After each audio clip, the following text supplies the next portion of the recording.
जय Hind. Class 10 NCERT विज्ञान का हम लोग चैप्टर 3 पढ़ रहे थे और चैप्टर 3 था धातु एवं अधातु।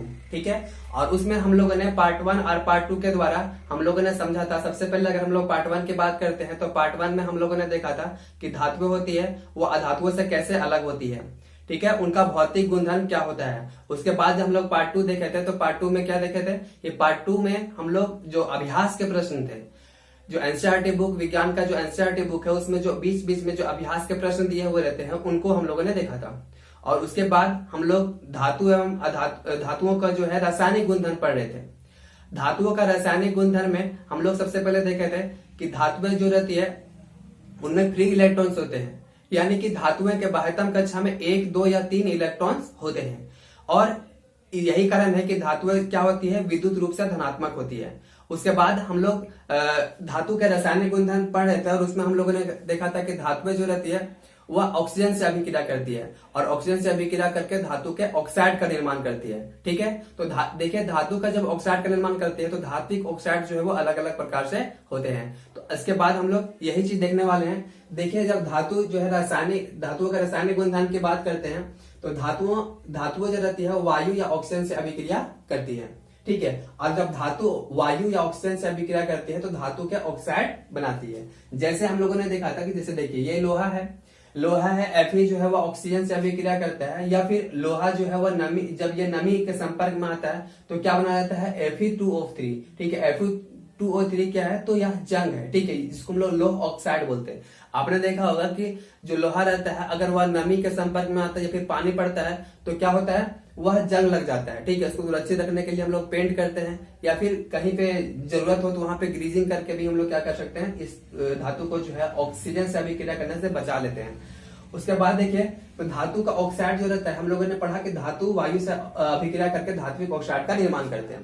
तो धातु के ऑक्साइड जो है वो 2 तरीके से होते हैं। जैसे सबसे पहला है क्षारीय ऑक्साइड। ठीक है, धातु का जो है धातु के ऑक्साइड जो है वो 2 तरीके से हो सकते हैं, क्षारीय ऑक्साइड और उभयधर्मी ऑक्साइड। ठीक है, उभयधर्मी नाम से पता चल रहा है, उभय मतलब दोनों और धर्म मतलब क्या होगा, उसका क्वालिटी, यानी कि जो दोनों को का क्वालिटी रखे। ठीक है, दोनों का क्वालिटी मतलब देखिए, सबसे पहला अगर हम लोग देखते हैं तो क्षारीय ऑक्साइड किसको बोलेंगे, तो वैसा धातु जो क्या करे, जो वैसा धातु के ऑक्साइड जो क्या करे, क्षारीय गुण को प्रदर्शित करे। ठीक है, यानी कि ऐसे धात्विक ऑक्साइड जो क्षार की तरह व्यवहार करते हैं उन्हें क्षारीय ऑक्साइड कहते हैं।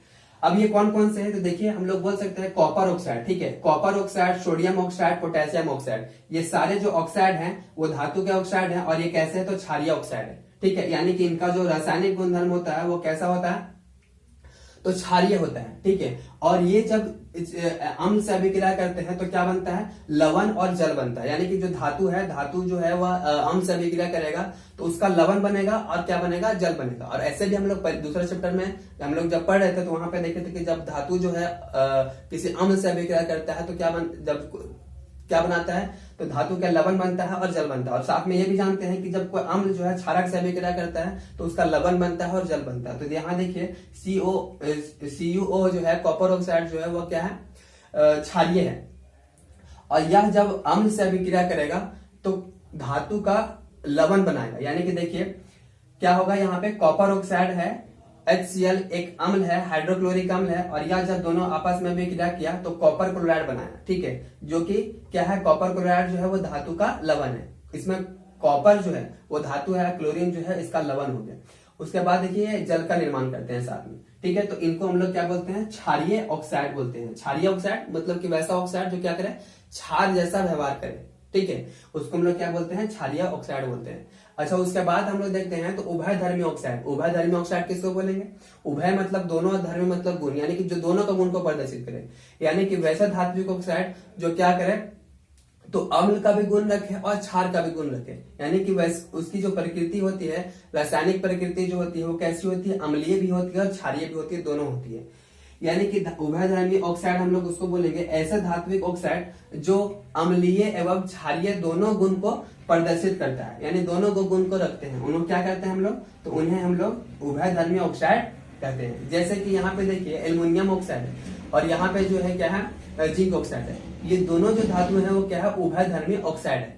जैसे ये अगर हम लोग बात करते हैं यहाँ पे देखिए जिंक ऑक्साइड को लेते हैं, तो जिंक ऑक्साइड जो है वो दोनों से अभिक्रिया करेगा, अम्ल से भी अभिक्रिया करेगा और क्षारक से भी अभिक्रिया करेगा। देखिए जब जिंक ऑक्साइड जो है वो किसी क्षारक से अभिक्रिया करता है, जैसे यहाँ पे सोडियम हाइड्रोक्साइड एक क्षारक है, जिंक ऑक्साइड जो है धातु का ऑक्साइड है। अब जब ये दोनों आपस में अभिक्रिया किया है तो क्या बन गया है, यहाँ पे सोडियम जिंकेट बन गया है, ठीक है, Na2ZnO2 क्या है ये सोडियम जिंकेट, ठीक है, तो सोडियम जिंकेट बन गया और यहाँ पे जल बन गया, ठीक है। उसी तरह से देखिए ये जो है जिंक ऑक्साइड जो है वो क्षारक से अभिक्रिया किया, और देखिए जिंक ऑक्साइड जो है वह जब अम्ल से अभिक्रिया करेगा, ठीक है, तो भी क्या होगा, तो इसका जो है क्लोराइड बनेगा। देखिए यहाँ इसका लवण बन रहा है ZnCl2 यानी कि जिंक क्लोराइड बन गया और यहाँ पे जल का निर्माण हो रहा है, ठीक है। तो देखिए जिंक ऑक्साइड जो है वो क्षारक से भी अभिक्रिया किया और जिंक ऑक्साइड जो है वह अम्ल से भी अभिक्रिया किया। तो ऐसा धात्विक ऑक्साइड जो अम्ल और क्षारक दोनों का गुण को प्रदर्शित करते हैं और दोनों से अभिक्रिया करते हैं, यानी अम्ल से भी अभिक्रिया करते हैं और क्षारक से भी अभिक्रिया करते हैं, तो उनको हम लोग क्या बोलते हैं, तो वैसे धात्विक ऑक्साइड को हम लोग उभयधर्मी ऑक्साइड बोलते हैं, ठीक है। तो चलिए उसके बाद हम लोग आगे देखते हैं। अब हम लोग धातु के रासायनिक गुणधर्म में आगे देखते हैं। सबसे पहले हम लोगों ने धातु के रासायनिक गुणधर्म में पहला नंबर में देखा था धातु की अभिक्रिया वायु से या फिर ऑक्सीजन से। उसके बाद हम लोग आगे देखते हैं धातु की अभिक्रिया जल से होगा तो क्या होगा। देखिए धातुएं जो है विभिन्न वेगों से जल से अभिक्रिया कर धात्विक ऑक्साइड या हाइड्रोक्साइड बनाते हैं तथा हाइड्रोजन गैस जो है उत्सर्जित करते हैं। देखिए हमारे पास यहाँ पे कुछ धातुएं दी गई है, जैसे सोडियम, पोटेशियम, मैग्नीशियम, जिंक और आयरन, ठीक है। ये सारे जो है वो क्या है, धातुएं हैं, लेकिन इन सारे धातुओं की क्रियाशीलता जो है वह अलग अलग है, जिस कारण से ये जो है जब जल से अभिक्रिया करेगा तो कोई धातु जो है वह जल से जल्दी से अभिक्रिया कर लेता है, क्योंकि जिस धातु की अभिक्रियाशीलता जितना ज्यादा होगा वह तुरंत अभिक्रिया कर लेगा, और जिस धातु की अभिक्रियाशीलता कम होगा तो वह धीरे धीरे जो है जल से अभिक्रिया करता है, लेकिन धातुएं जो है वह जल से अभिक्रिया करती है। अब देखते हैं हम लोग, जैसे देखिए सोडियम और यहाँ पे पोटेशियम है, तो सोडियम और पोटेशियम के बारे में हम लोगों ने पहले का वीडियो जो है पार्ट 1 पार्ट 2 में हम लोगों ने देखा था कि सोडियम जो है वह और पोटेशियम जो है वह एक क्या है, बहुत ही अभिक्रियाशील धातु है। इसको सुरक्षित रखने के लिए हम लोग केरोसिन तेल में रखते हैं, क्योंकि ये जब वायु का संपर्क में आती है तो ऑक्सीजन से अभिक्रिया कर लेती है, और ऑक्सीजन से अभिक्रिया करने पर यह तुरंत जो है जलने लगती है, ठीक है, बिना माचिस के जो है यह क्या होने लगेगा, जलने लगेगा, क्योंकि यह सोडियम और पोटेशियम जो है बहुत ही अभिक्रियाशील धातु है। अब देखिए चूंकि हाइड्रोजन जो है उसका फार्मूला होता है H2O, मतलब इसमें भी क्या है, ऑक्सीजन है, तो जाहिर सी बात है कि जब इसको सोडियम को जो है पानी में डालेंगे तो क्या होगा, पानी में भी यह जलने लगेगा, ठीक है। तो इसलिए जो है इसको सुरक्षित रखने के लिए क्या होता है, इसको सुरक्षित रखने के लिए हम लोग क्या करते हैं, तो केरोसिन तेल में डुबा करके रखते हैं। देखिए सोडियम जो है वह जल से अभिक्रिया करता है तो सोडियम हाइड्रोक्साइड बनाता है, ठीक है, और हाइड्रोजन गैस मुक्त करता है। तो देखिए यहाँ के अनुसार धातुएं विभिन्न वेगों से अभिक्रिया कर जल से अभिक्रिया कर क्या होती है, धात्विक ऑक्साइड बनाती है या फिर हाइड्रोक्साइड बनाती है। तो सोडियम जो है क्या बना लिया, सोडियम हाइड्रोक्साइड बना लिया, यानी धातु के हाइड्रोक्साइड बना लिया। उसी तरह से पोटेशियम जो है जल से अभिक्रिया करता है तो पोटेशियम हाइड्रोक्साइड बनाता है और जल और हाइड्रोजन गैस का निर्माण करता है।